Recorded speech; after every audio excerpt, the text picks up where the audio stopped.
See how worn this tape is? It's from countless hours of use, so trust me when I say I know how to read a tape measure.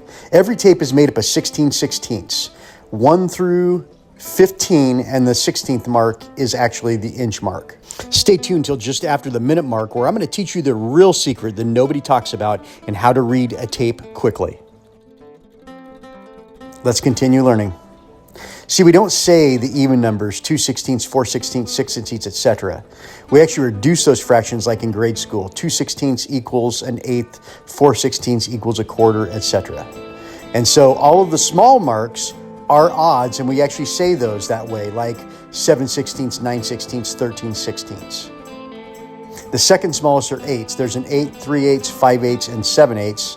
The next largest is the quarter and the 3/4 marks.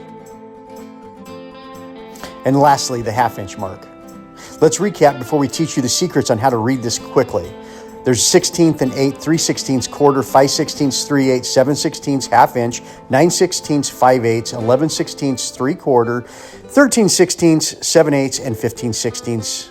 The real secret when starting is to memorize the evens, and the three easiest are quarter, half, and 3/4. I want you to start with the quarter. Associate the quarter as 4/16. This way, when you look at it, you can know the mark in front of it is 3/16 and the one behind it is 5/16. The half-inch mark is also known as 8/16. Then the mark in front of it is 7/16 and the mark behind it is 9/16.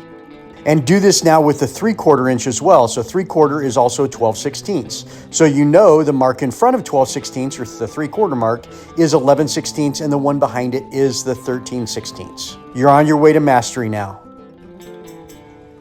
So the mark at 3/8 is also known as 6/16. So the mark in front of it is 5/16 and the mark behind it is 7/16. What's the mark here? Say it loud.